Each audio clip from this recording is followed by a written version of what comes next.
Good morning mga kainting. Nandito ako ngayon sa shop ng aking bayaw na nag-uukit ng kahoy mga kainting. Bago ko nga pala subaybayan itong pag-ukit ng aking bayaw, kung baka makadaan po kayo sa aking channel, Inteng63 TV Vlog, paki-subscribe naman po at paka-like, comment and share naman po, kasi para makatulong lang naman sa aking munting channel. At kasi mga kainting, medyo may gamot din akong binibili. Kaya bago ko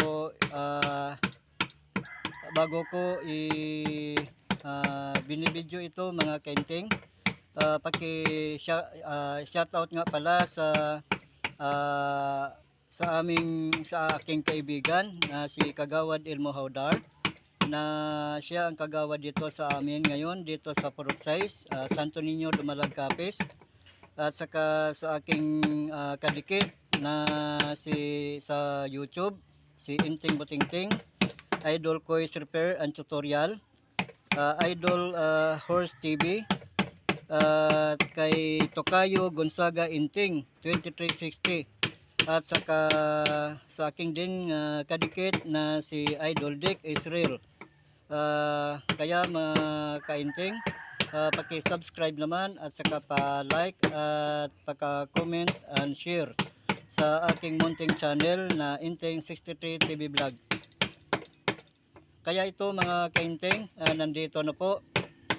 May forma na ang pag-ukit ng aking bayaw sa kanyang ginagawa sa pag-ukit ng design. Ang ganda mga kainting.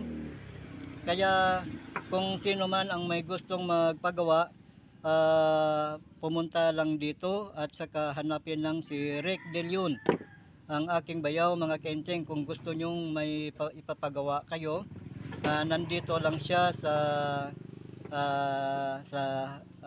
Jacobo Bandquillo Residence at sa kanyang Santo Niño, Dumalag, Capiz.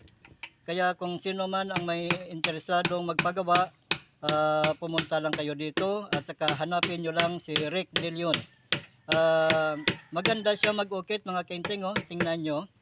Ito na mga kainting, oh. Ang ganda, oh. Medyo mababaw pa yan, pero balik-balikan na pa ito hanggang magmaganda ang kanyang design.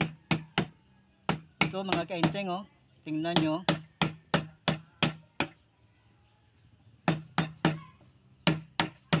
Ayan.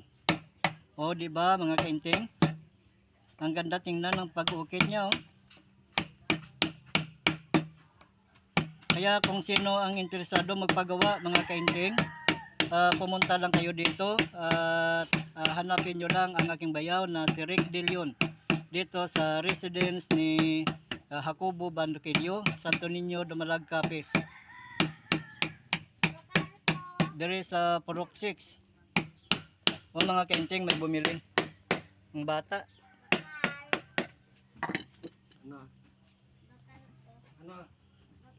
Di ba mga kainting, parang bulaklak ito, tapos may base, at saka inumpisa na naman niya ang sa kabila. Iwan ko mga kainting kung ano itong ginagawa niya. hindi ko makilala, pero tanungin natin siya mga kainting kung ano ito.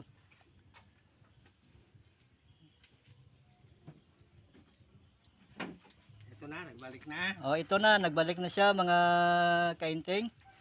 Ano nga pala ito, Rek? Alin? Itong ginagawa mo? Pintuan. Pintuan.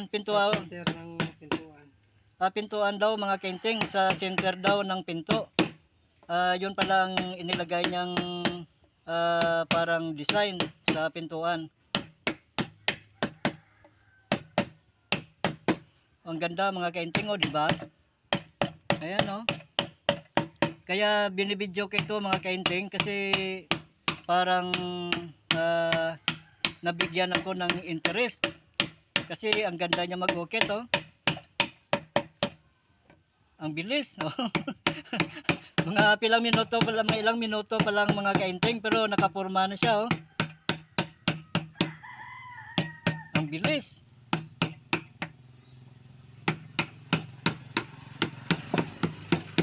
Yan ang mga expert mga kainting.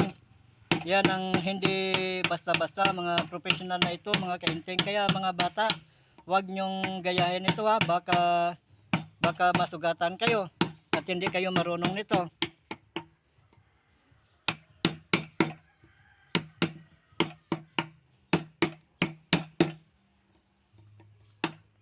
Ayan.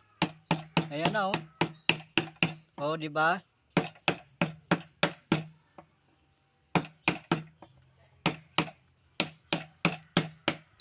Kaya mga kainting, kung sino ang mga interesado diyan, pumunta lang kayo dito at kung mayroon kayong ipapagawa at hanapin nyo lang si Rick De Leon dito sa Santo Niño, Dumalag, Capiz. Dito sa Purok 6. Dito sa Purok 6 mga kainting.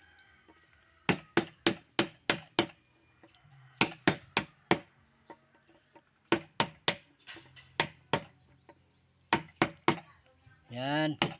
Oh, di ba? Yan, tapos na tayo magbikat. Dito naman tayo. Oh, tapos na siya. Tapos na siya magbikat. Kaya Dito naman tayo para makita. Kailangan Ayan. lang dito ang tamang sukat ng paggamit ng carving tools. ng carving tools. Yan, nasa Dapat gitna na tamang siya. Oh. sukat ang gagamitin mo. Yan, katulad nito. Ayan oh, mga kainting oh. Oh, di ba? Ang ganda no? Gawa ng mga profesional na mang-uukit.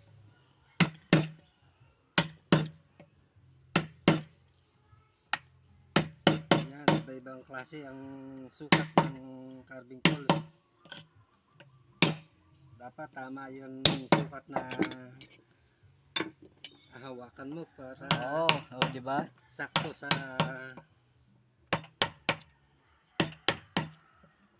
sakto sa guhit ng design na.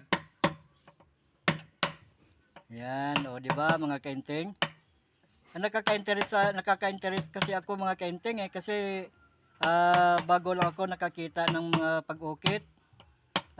Talagang nandito rin ako pero hindi ako tumitingin sa kanya. Kasi ito din ang trabaho niya araw-araw mga kainting. At ito ang kabuhayan niya. Ayan oh, may sukat. Yan.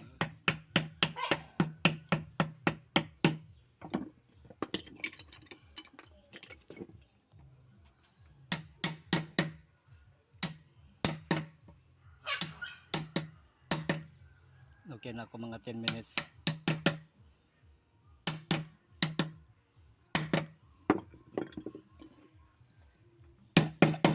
Yan, oh. Ayan. Dapat dito tama ang sukat na ginagamit mo para No, ang sakto ang design na materials lalabas. na gamitin mo dapat tama-tama lang para insakto sa sukat.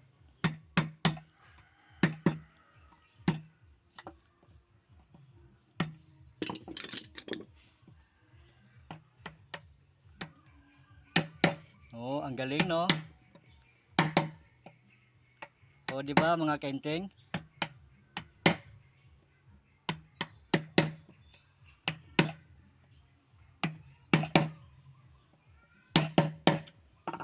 Yan. Ayan na oh, ang ganda na oh. May forma na yun oh, ang bilis. Ilang minuto lang. Ito, dito naman tayo. Yan. Yan, nandyan na naman oh.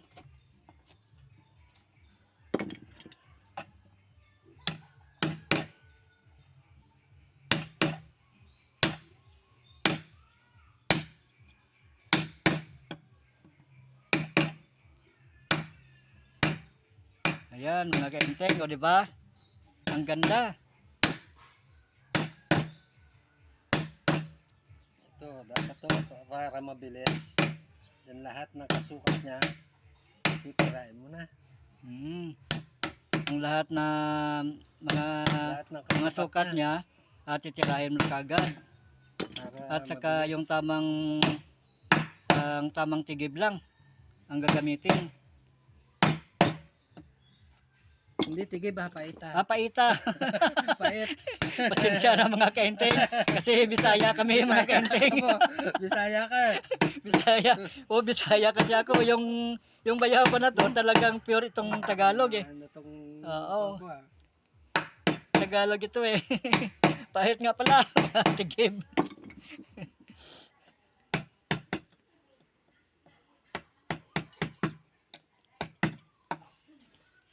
Ayan o, di ba?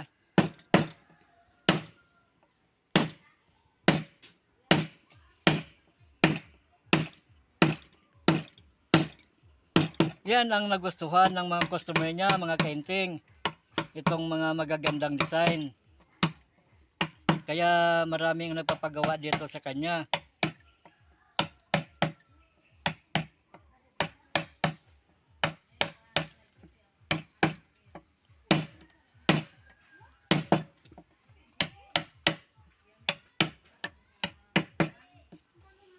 Matagal mo na itong ginagawa, Rick, no? Di ba?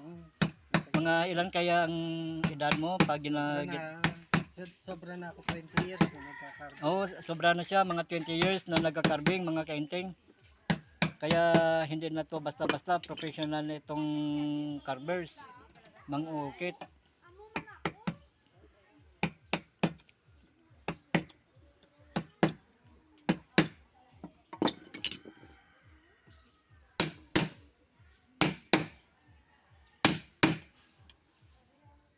Ang bilis. Parang ilang minuto lang.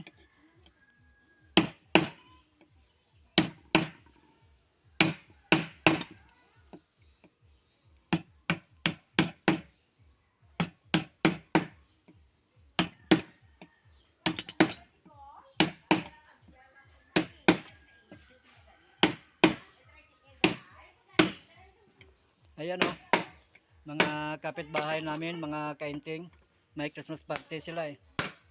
Kaya ang kapatid ko, sinusundo nila para may Christmas party sila, mga kainting.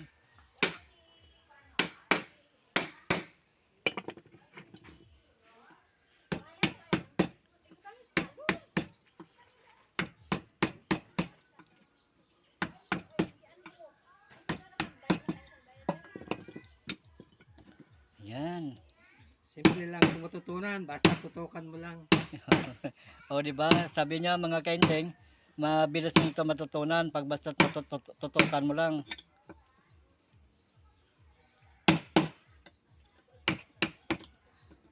Kaya sa amin mga kainting, hindi namin tulin niya, kaya hindi kami marunong. Sa electric pa lang tayo mga kainting, at saka sa washing machine, at iba-iba pa dyan.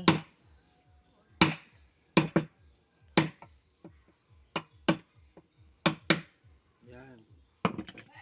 Nilinaw na. Ayan, luminaw na. Ang ganda na.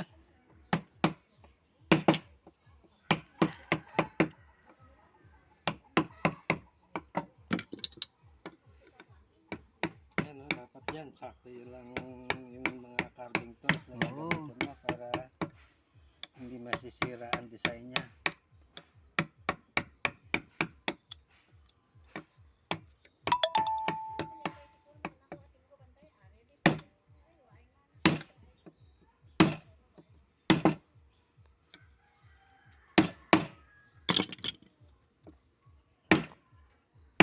Ang galing ah. Ang galing, galing.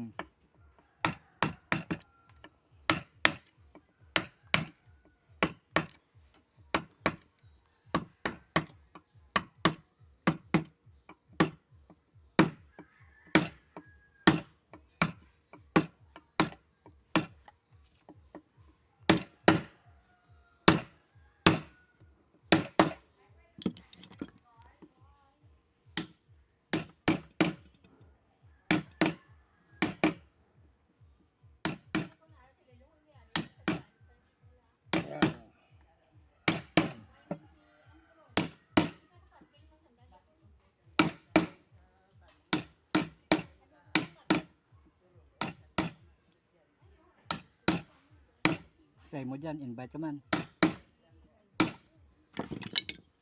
Invite ka man sa cellphone mo. Yun lang may gusto.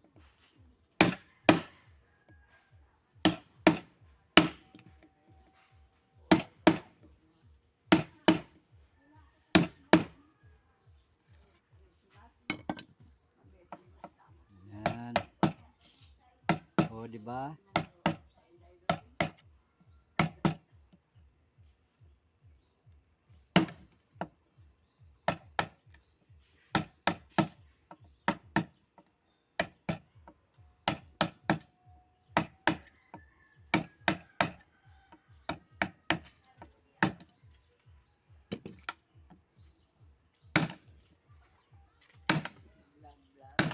Vlog kami kaya.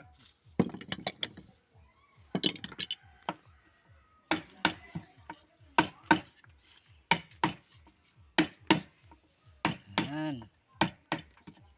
Yan, dapat lang hindi masyadong malalim. Dapat Yan. pare-pareho lang lalim niya Oo. para Kasi pag masyadong malalim mga kaiting, baka masisira din yung forma.